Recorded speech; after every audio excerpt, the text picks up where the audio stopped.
uh, kita akan sampai pada bagian yang paling sulit untuk diceritakan, meskipun sebenarnya peristiwanya cukup sederhana, tapi kecamuk di dalam pikiran itu sangat dahsyat. Andai kata aku mendaki sekian ratus kali itu kalau diringkas sebenarnya aku cukup mendaki satu aja, ke Gunung Slamet. Paham ya? Karena yang aku dapatkan dari pengalaman yang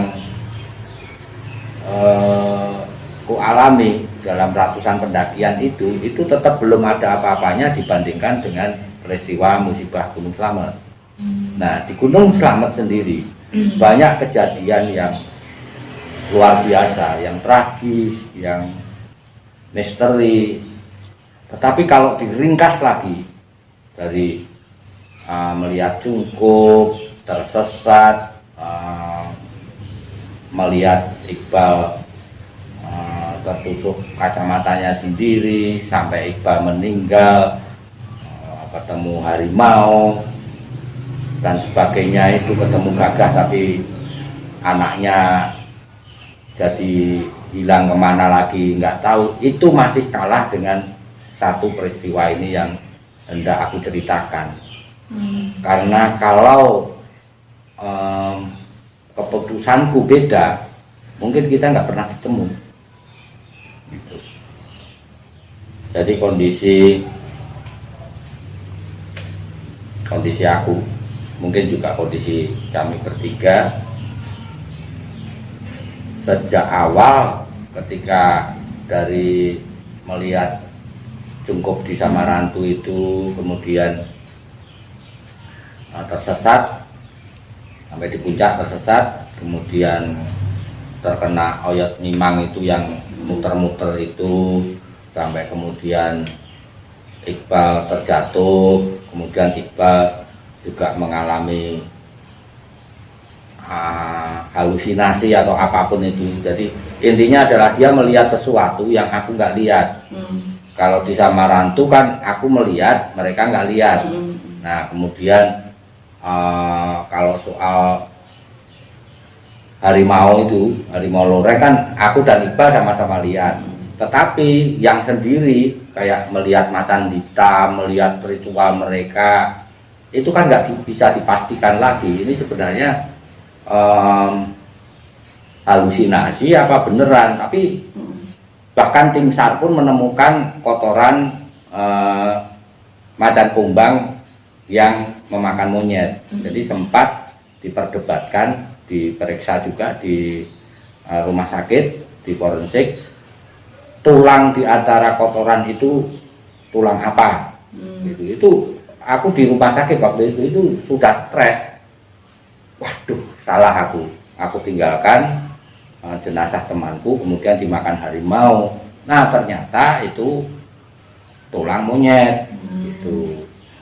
Nah, kemudian masuk desa gaib atau merasa masuk desa gaib itu sebenarnya mimpi atau halusinasi atau mengalami beneran dan sebagainya. Itu kalau dalam istilah medis kan disebut delirium. Jadi delirium ini kalau diterjemahkan ya jadi lucu, malah igoan. Jadi kalau ada fenomena di mana kita mendaki bareng, kamu bilang di situ loh ada perempuan tua misalnya, aku nggak bisa lihat, itu secara mistik kita akan bilang itu kesurupan, penampakan kan gitu. Secara mistik kita bilang itu penampakan, tetapi secara medis nggak ada penampakan, adanya delirium itu. Nah, sekarang kita ambil konteks ini sajalah. Kita ambil konteks bahwa secara medis, karena berbagai hal ya, karena depresi, karena udara yang dingin, karena kelaparan, aku sudah mengalami delirium yang luar biasa. Jadi Bahkan ingatan-ingatan kan sampai sekarang kan masih terpotong toh, bagaimana menuruni jurang yang tinggi. Nah itu kan juga menunjukkan bahwa secara medis memang saya sudah tidak sehat. Nah, pada hari ke-12 itu kan berarti aku bangun dari tidur, dimana aku juga ragu. Pada saat itu tuh aku ragu. Jadi yang aku alami semalam dari suara serangga yang berubah jadi suara burung menjadi ketawa perempuan, itu ini sebenarnya halusinasi atau aku beneran masuk ya gitu. Kemudian kok aku dibawa perempuan tapi aku bisa lihat tubuhku sendiri gitu, paham maksudku? Jadi aku sendiri pada saat itu sudah antara percaya dan tidak, tapi juga tidak peduli, sudah nggak ada bedanya. Jadi intinya cuma bagaimana bertahan hidup. Itu hari ke-11 malam ya? Apanya? Yang masuk ke desa gaibnya itu? Ya, merasa masuk desa gaib itu kan 11 malam. Nah sekarang kan berarti bangunnya kan hari ke-12 toh.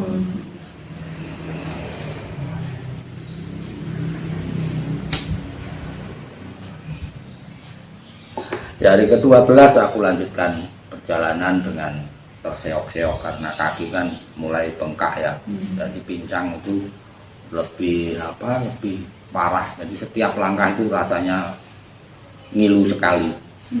Dan aku saksikan kakiku itu udah mulai membesar, udah hampir terasa sesak sepatunya. Sepatu itu hampir terasa sesak. Dan seperti biasa, jadi bangun tidur itu yang pertama kali ku cek itu kan pacet, dapat berapa pacet kan gitu. Ya sama lah sekitar 20, 22 gitu. Jadi sarapannya pacet tumbuh, sarapan pacet tumbuh itu. Terus aku melanjutkan perjalanan. Cuman dalam pikiran itu begini, andai kata memang yang tadi malam itu adalah desa gaib beneran, moga-moga dengan melangkah ini aku sudah menjauhi mereka, jadi nggak ada masalah sama mereka gitu loh. Bukan berarti aku takut, aku tidak tidak takut, bukan berarti pengen menantang juga, tidak loh. Jadi aku cuma menjalani aja lah. Tapi aku yakin kok kalau aku benar, aku tidak melakukan satu kesalahan yang fatal. Tidak mungkin jin itu tanpa alasan bisa mencelakai aku, kan nggak mungkin itu. Gitu. Nah, habis bangun itu karena semaknya tidak berupa ini, tidak terlalu tinggi dan tidak banyak tanaman merambatnya yang peduli itu. Jadi kan aku bisa tak sibak-sibakkan. Nah kemudian sampai di tempat yang tanamannya itu tidak lebih tinggi dari pinggang. Nah itu terjadi yang kemarin aku ceritakan. Jadi aku ketemu lagi berhadapan-hadapan sama harimau kumbang itu. Itu hari ke-12? Ya, hari ke-12 itu yang kemarin aku ceritakan, kan 2 kali ya ketemunya. Karena medannya sudah tidak banyak belukarnya, jadi semak-semaknya itu tidak disertai tanaman yang merambat dan melilit-melilit begitu. Sekitar jam 3 sore itu aku melihat seekor macan kumbang ada di hadapanku. Nah, dia lihat aku, tapi ya seperti aku sampaikan kemarin, dia tidak menggeram, tidak apa ya, dia aja. Setelah dia melangkah pergi, dan itu juga mengherankan juga. Artinya apa dia itu sudah kekenyangan semalam gitu kan, mikirnya gitu, atau aku itu dianggap bukan bahaya. Tapi ya pertanyaan-pertanyaan semacam itu kan lebih apa ya, lebih menggumpal itu justru setelah aku keluar dari Gunung Slamet. Kalau pada saat itu sih lebih ke ya sudahlah, nggak peduli, ya sudah, syukur kan gitu ya. Nah, kemudian karena medannya itu di punggung itu menjadi lebih sulit karena dari semak-semak yang tidak ada durinya itu kemudian ada durinya lagi di depannya. Aku turun ke kiri, berarti aku memutuskan untuk cobalah lewat sungai lagi kan gitu. Nah, aku turun ke Sungai Lemberang. Ya sama saja resikonya. Jadi kalau di hutan itu resikonya adalah bilur-bilur ini tambah. Kalau di sungai resikonya bengkaknya tambah karena pasti akan mengalami kepleset. Ya gimana ya, karena berjalan dalam kondisi sehat saja di sungai gunung itu kan sangat izin, apalagi kalau kaki sudah bengkak, jadi jalannya sudah sempoyongan gitu, dikit-dikit kepleset sudah, dan sepatu sudah tidak banyak membantu lagi. Sepatu PDL itu hanya membantu kalau kamu sehat. Kalau kamu sudah limbung, justru sepatu ini akan terasa berat. Tapi bagaimanapun sepatu itu melindungi ketika jatuh, karena kontaknya itu tidak terlalu keras, dia agak meredam ya.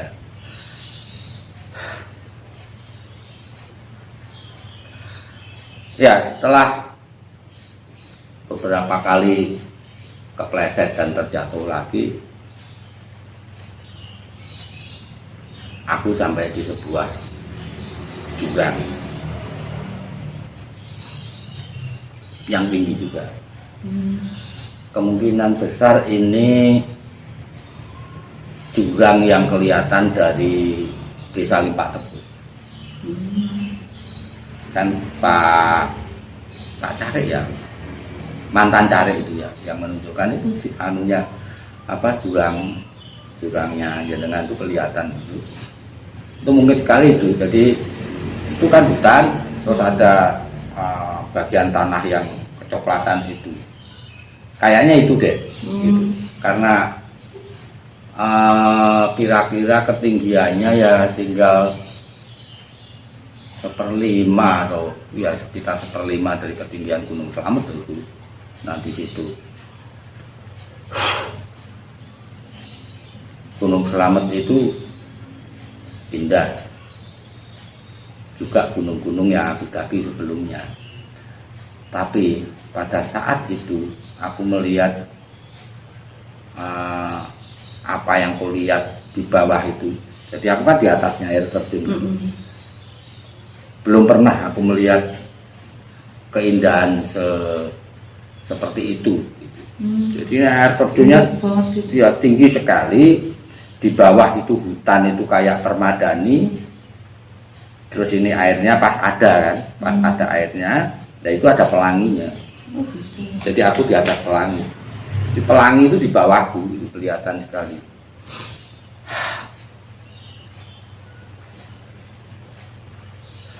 Terus aku berpikir, karena sudah ini ya sudah sangat letih, tapi masih siang, terlalu siang untuk berhenti, untuk beristirahat ya. Kalau terlalu banyak berhenti kan juga nggak sampai mau sampai berapa bulan lagi di hutan kan gitu. Jadi ada kontradiksi antara ini. Terus aku gimana turunnya, karena aku lihat ke kiri ke kanan ini ya sama saja.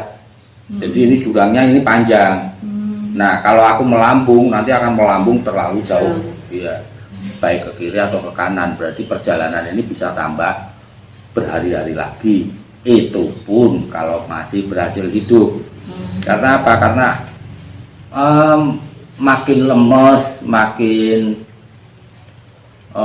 kaki ini makin sulit untuk bergerak. Ya akhirnya Aku duduk di situ. Jadi di atas air terjun itu aku duduk.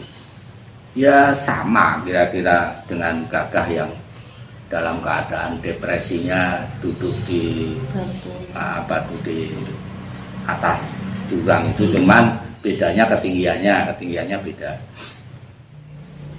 Seingatku di situ pikiran yang pertama kali muncul itu begini, wow, indah sekali, terutama pelangi yang di bawah itu.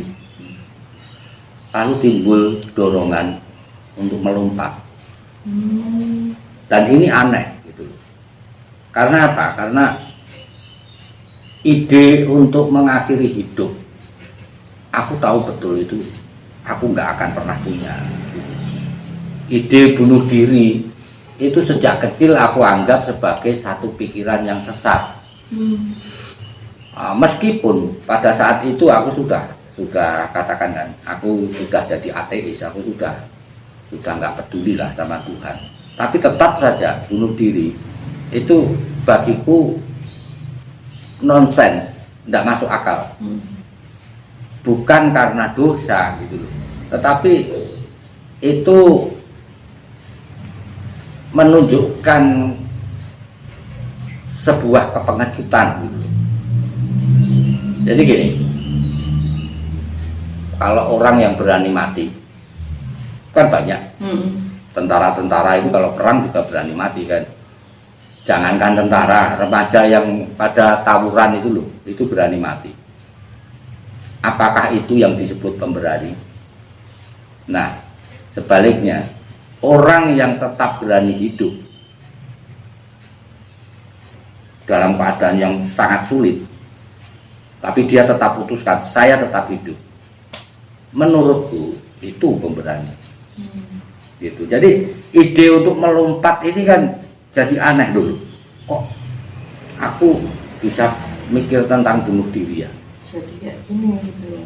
Kok jadi kayak gini ya? Ada pikiran asing yang masuk gitu. Terus ya udah, jawabanku itu. Kalau aku lompat berarti aku pengecut. Tapi itu udah berdiri. Enggak, duduk. Jadi duduk ini harusnya karena indah sekali ya, indah sekali. Ini harusnya aku berdiri dan melompat. Indah soalnya gitu loh. Nah, terus tak jawab. Kalau aku melompat berarti aku pengecut. Loh, dijawab lagi. Jadi di sini ini ada kayak dua Alek. Terasa sekali ada dua Alek yang sedang ngobrol. Dan aku menjadi stres karena harus mendengarkan keduanya itu dengan suara yang masing-masing sangat keras. Gitu. Jadi seakan-akan dialognya itu aku dengerin pakai telinga, bukan lagi pakai hati. Gitu. Nah, ketika aku jawab kalau aku lompat itu aku pengecut. Nah, ada jawaban lagi begini. Emang kamu bukan pengecut. Kamu itu pengecut. Karena apa? Teman yang satu, si Iqbal ini kan kecelakaan. Nah, kemudian dia dengan gagah berani menghadapi kematian. Nah, kemudian yang satu lagi gagah pribadi. Sebenarnya dia takut, tapi dia paksakan untuk turun. Karena apa? Karena dia dibujuk untuk turun. Tapi sebenarnya dia pengen mati bersama. Nah, itu yang namanya solider. Itu yang namanya setia kawan. Enggak seperti kamu. Coba kalau misalnya Gagah ternyata tidak turun. Gitu. Coba kalau ternyata kalian selisipan itu, jadi aku ke sini, dia pas ke sini, nah kemudian dia ketemu harimau atau ketemu apa, sehingga aku menjadi satu-satunya yang pulang. Apa iya kamu sepanjang hidup tidak merasa sebagai pengecut? Gitu.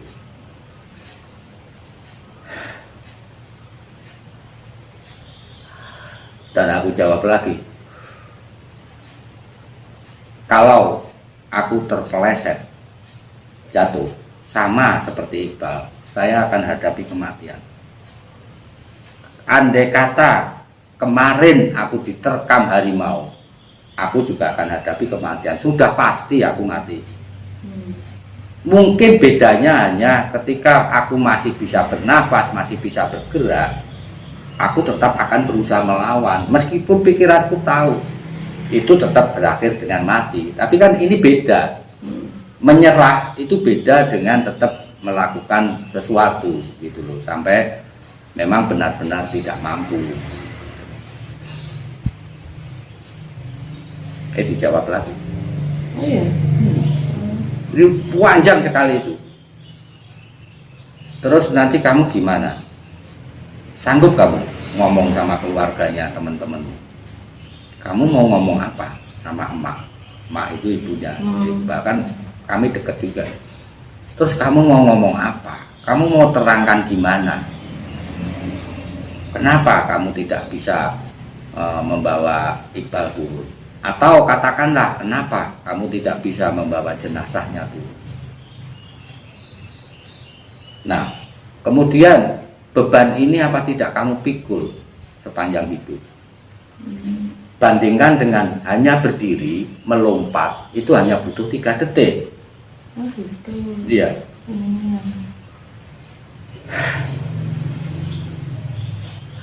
Terus aku jawab lagi, kalau semua mati, nggak ada yang bisa cerita. Gitu. Jadi logika aku kan begini, kita hidup dari lahir sampai ke titik sekarang ini.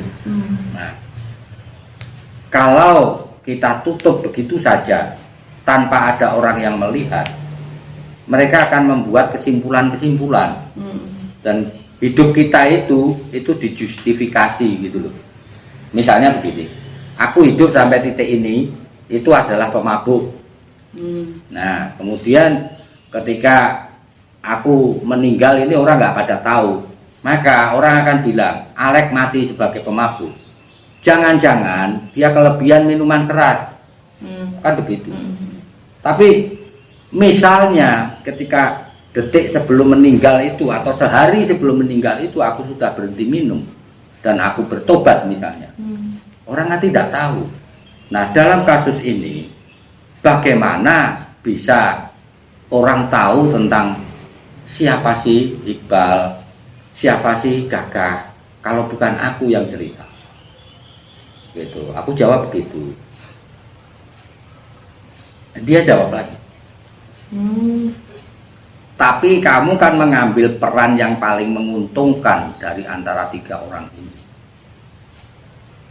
Kamu mengambil posisi sebagai orang yang selamat, sementara kamu bisa memilih sama. Nah, seperti ini terjadi lama sekali. Jadi dialog apapun itu, aku jawab apapun dia masih bisa. Itu bisikan dari mana itu? Nanti tak jawab. Nah, karena lama dan itu terjadi perdebatan, pikiran-pikiran yang disampaikan itu juga bukan berasal dari diriku sendiri. Gitu. Termasuk begini, termasuk ini soal gadis ya. Kamu mau turun itu kan salah satunya untuk balas dendam toh. Iya, aku harus balas dendam. Nah, berarti kan kamu jahat. Buat apa kamu punya niat hidup, tetap hidup, tetapi kamu akan menjahati orang? Nah, seperti itu. Hal-hal seperti itu. Nah, ini kan jenis-jenis pikiran yang aku nggak punya waktu itu.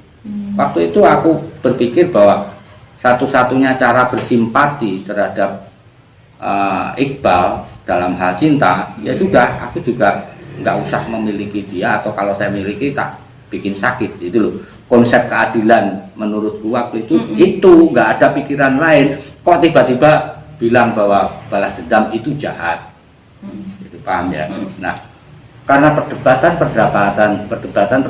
semacam ini ya, sampai aku akhirnya menyimpulkan ini jangan-jangan jin Gitu. Ini jangan-jangan bisikan jin yang diberikan, ditiupkan kepada diri saya. Gitu.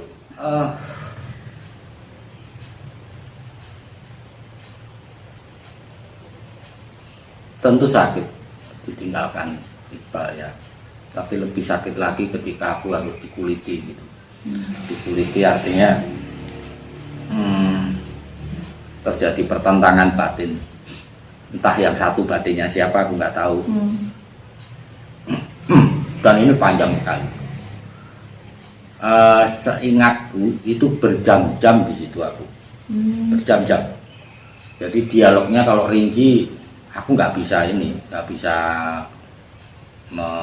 menceritakan, tapi semacam itu. Jadi semua hal, sampai hal yang sekecil-kecilnya, sampai kan sudah lihat firasat di Samarantu. Nah, kenapa dilanjutkan hal-hal seperti itu? Dan waktu itu saya tetap beranggapan bahwa karena yang melihat hanya aku, dua teman ini bilang bahwa itu halusinasi, ya berarti kalau kami melanjutkan kan tidak salah gitu loh. Kita tahunya itu firasat kan setelah kejadian Iqbal itu, dan itu Iqbal yang bilang, menegaskan, ya berarti benar kamu, itu firasat gitu loh. Tapi kenapa ketika di pinggir air terjun itu aku bukan disosok, ini ditusuk dengan lawang. Sudah seperti itu, sudah ada firasat, kok ya masih dilanjutkan. Kamu ada pada posisi, kamu maksudnya aku itu kan pada posisi bisa membatalkan pendakian kan, misalnya gitu.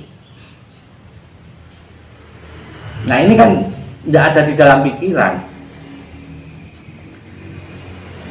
Andai kata ini jujur ya, andai kata aku bilang ya sudah kita batalin aja pendakian, itu apa dua temanku setuju? Apa di antara tiga orang ini hanya aku yang edan naik gunung? Tidak. Mereka masing-masing punya niat yang kenceng untuk sampai ke puncak selamat. Iqbal karena ini menjadi gunung tertinggi yang pengen dicapainya dan dia mau pensiun.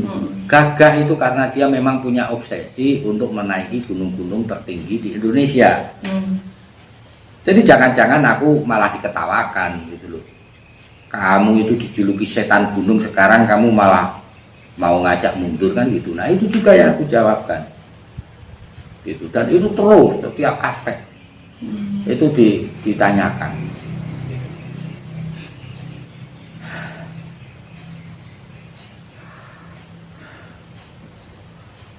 Ada juga begini, kalau yang ini sih aku bisa jawab dengan tegas sampai sekarang pun. Andai kata kejadiannya diulangi, kamu yang jatuh, mau nggak kamu? Aku jawab dengan senang hati. Kalau sekarang ada mesin waktu dan bisa ditukar, aku mau yang jatuh. Segalanya menjadi lebih simpel kalau aku yang jatuh. Gitu. Kok bisa lebih simpel? Lebih simpel karena meskipun ini sakit semua, kalau aku ya, aku dan misalnya gagah kemudian bersikeras tetap kita di sini. Emang mereka berdua nggak pernah tidur apa? Nah ketika tidur aku akan merayap turun sendiri. Itu loh.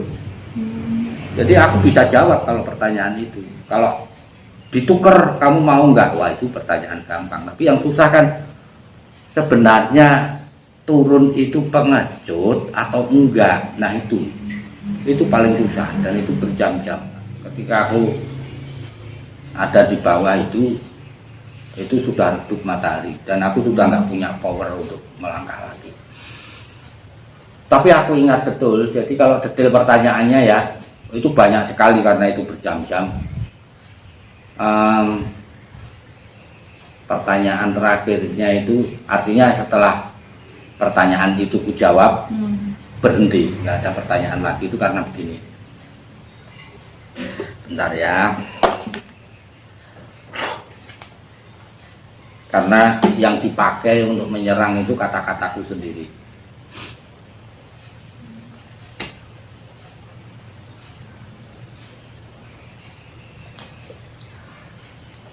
Sebelum naik ke Slamet itu, kalau ada temen mau ikut naik sama aku, termasuk si Gagah itu, pertama kali mau ikut naik ke aku itu kan, aku selalu bilang, karena apa? Karena seniorku juga mengatakan hal yang sama.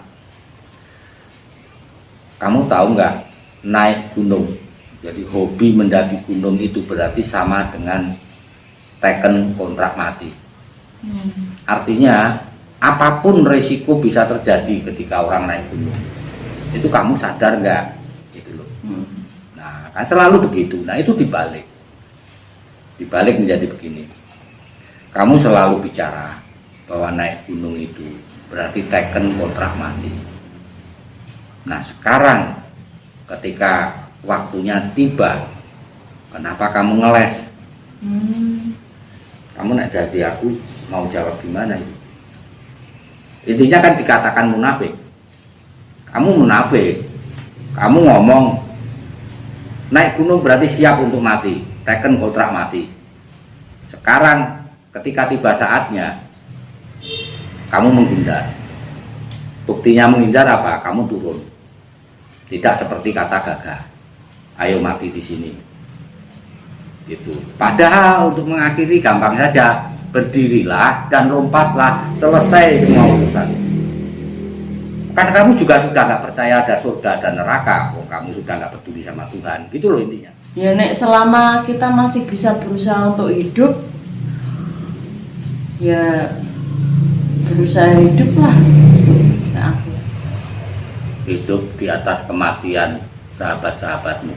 Nah kan punya misi untuk menceritakan apa yang terjadi. Jadi menempatkan diri sebagai penonton.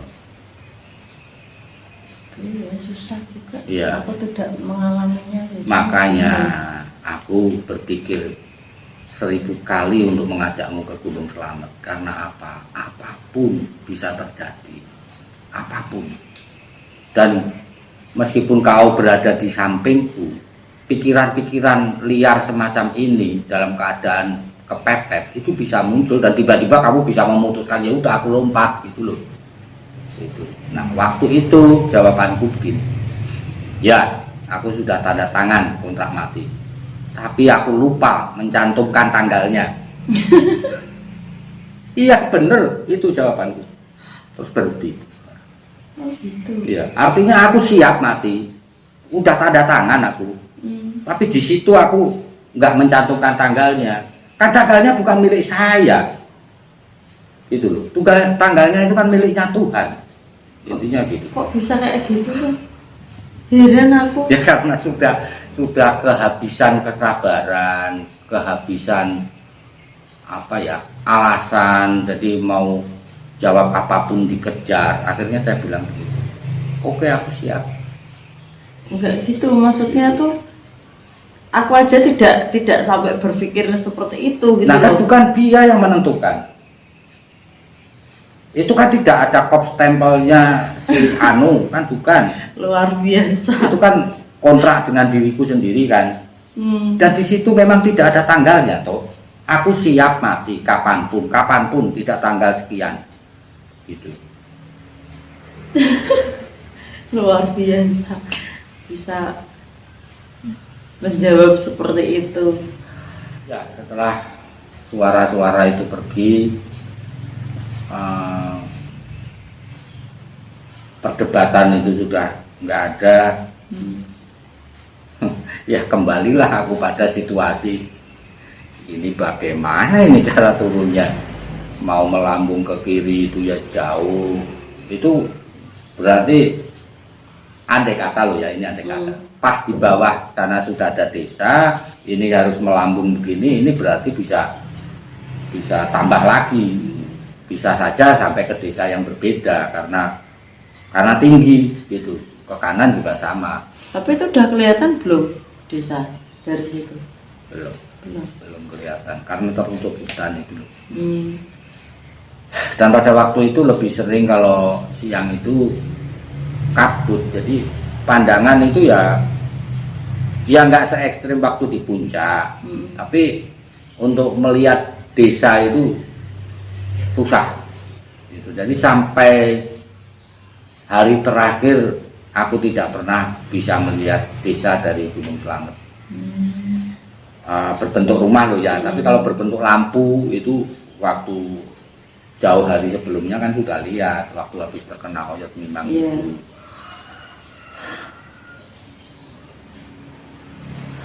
Nah, di tempat ini ya aku nggak tahu namanya, nama curugnya maksudnya. Aku juga terpotong, jadi ingatanku terpotong.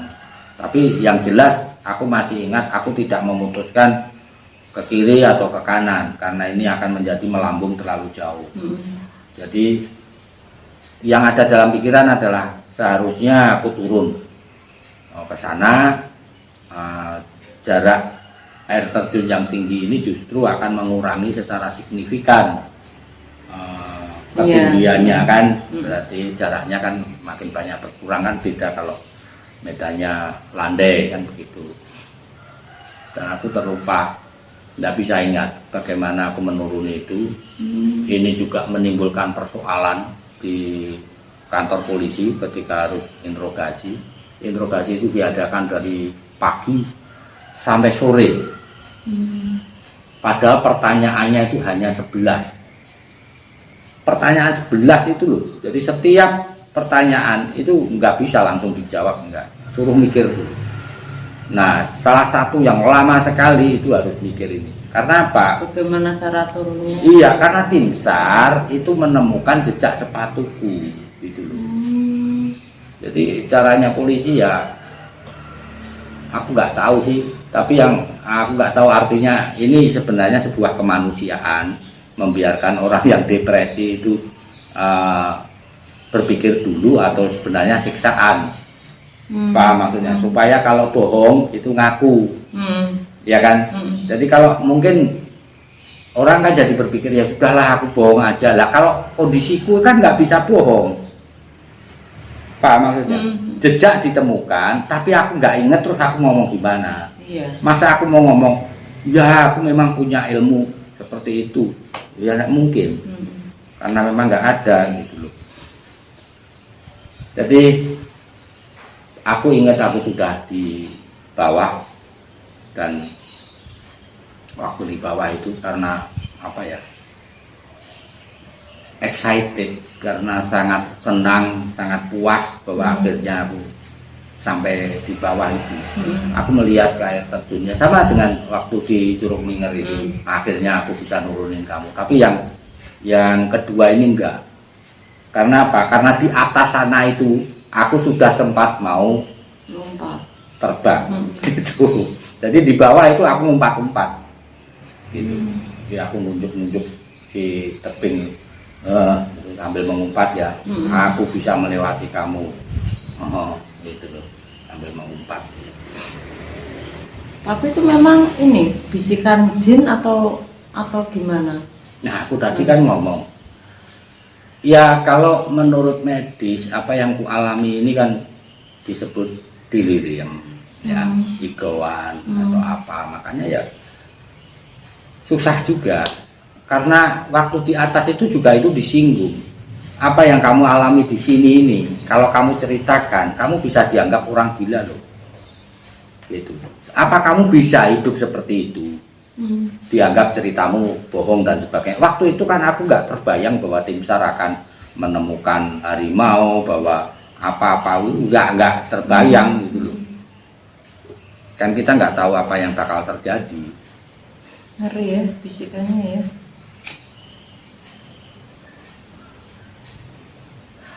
Nah, karena udah sangat capek secara fisik maupun mental, aku nggak meninggalkan air terjun itu. Jadi di bawah itu aku tidur di tepi sungai. Jadi ada ceruk itu, dan sebelum tidur itu aku keluarkan dompet, terus uang-uang kertas itu saya jejer-jejer supaya tidak hancur karena air toh. Jadi kebiasaanku memang sebelum tidur itu dompet ini aku keluarkan uangnya, aku taruh itu supaya kelembapannya atau kebasahannya agak berkurang. Nah, di sisi lain ini menimbulkan sugesti padaku bahwa aku akan tetap bisa turun untuk membelanjakan uang ini. Makan sate. Ya, paham toh? Jadi ini perbuatan sederhana, tapi dengan itu kita sebenarnya memelihara kewarasan kita supaya tetap fokus pada ini loh uang yang untuk beli sate kalau berhasil turun. Ya, sama seperti sebelumnya ya. Jadi sebelum malam itu mendekati maghrib lah, pohon bergoyang-goyang semua, suara-suara monyet itu, kemudian dikejar sama macan kumbang itu. Hari ke-12 itu ya, 12 malam ya. Hari ke-12 sore itu yang aku sedih, aku agak sedih ya, tapi enggak sedih banget.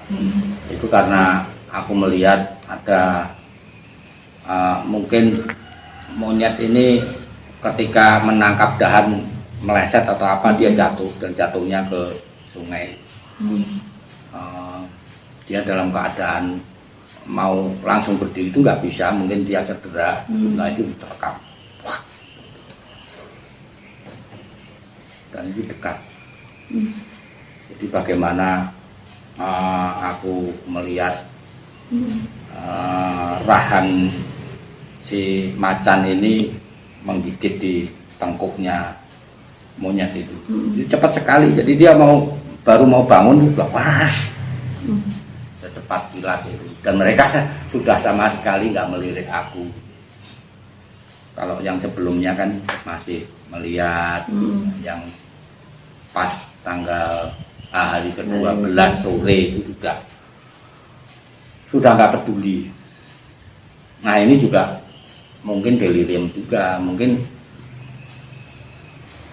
apa ya, mungkin mereka nggak melihat aku ya bisa, aku sebenarnya nggak melihat mereka. Bahkan kadang-kadang aku berpikir bahwa seluruh kejadian di Gunung Slamet itu sebenarnya fata morgana, kadang-kadang begitu. Jadi kadang-kadang aku berpikir aku ini sudah gila, karena ya entah karena apa berpikir bahwa sebenarnya aku nggak pernah mendaki Gunung Slamet.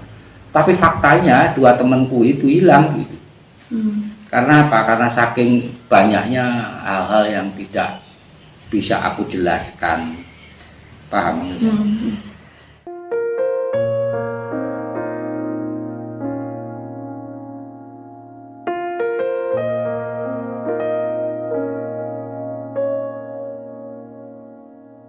Ya, sebelum benar-benar gelap, karena kebasahan itu kan, kebasahan kaki itu kan mengganggu juga. Lagi pula aku bertanya-tanya, kalau pacet itu pada nempel di sini, sampai di sini, apa iya di dalam sepatuku sana tidak ada kan gitu. Tapi kakinya kok bengkak. Aku sudah mencoba melepas. Jadi tali sepatu itu aku lepas, mau aku buka sepatunya. Tapi karena sangat sakit, nggak jadi. Jadi akhirnya aku pakai lagi. Pikiranku waktu itu adalah bagaimanapun sepatu itu kalau aku lepas mungkin karena nyaman, mungkin aku malah jadi memutuskan ya aku mencoba pakai kaki aja, kaki telanjang, sepatunya nggak tak pakai. Ini kan jadi sulit. Kalau sepatunya dicantolkan, ya ini akan tersangkut. Terus kalau kepleset jatuh itu akan tambah fatal. Kalau dari sungai aku memutuskan untuk masuk lagi ke hutan, ini juga kaki yang bengkak ini akan tambah rusak oleh duri-duri. Akhirnya ya tali sepatu itu aku ikat lagi, dan seperti biasanya ya aku tidur dalam kondisi pakaiannya masih nggak ada yang aku lepas. Itu nggak khawatir kalau hujan uangnya dijemur gitu? Ya kan tidurku itu kan jarang sekali bisa nyenyak. Nah, Tidur sebelum ayamnya. iya, jadi sebelum hujan itu pasti kan gerimis. Nah, gerimis itu kan dan itu juga sering terjadi. Jadi waktu dijemur pernah juga siang-siang dijemur itu kena gerimis karena nggak cepet melangkahnya, ya ini basah lagi gitu. Karena memang secara rutin begitu. Jadi sebelum Iqbal jatuh pun aku mengajak melakukan hal yang sama.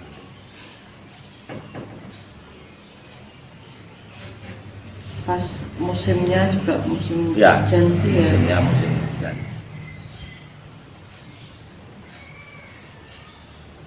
Kok tidak mendaki pas nggak musim hujan gitu loh? Ya kalau mendakinya hanya musim kemarau kan, terus gimana? Wong namanya seneng dan kalau harus menunggu, kalau dulu ya musim itu kan 6 bulan hujan, 6 bulan kemarau, kan berarti setahun hanya ada 6 bulan untuk mendaki.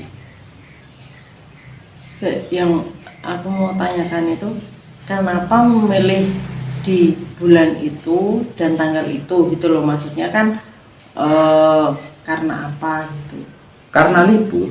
Oh, itu liburan. Itu liburan. Oh, pas liburan. Nah, gitu pas ya? liburan itu justru kita punya kesempatan mendaki gunung yang cukup tinggi, itu kan paling tinggi di Jawa Tengah dan jauh dari Semarang kan, paling jauh lah Gunung Slamet itu. Nah, jadi aku tidur lagi dalam kondisi pakaian masih lengkap. Dan terjadi seperti yang sebelumnya.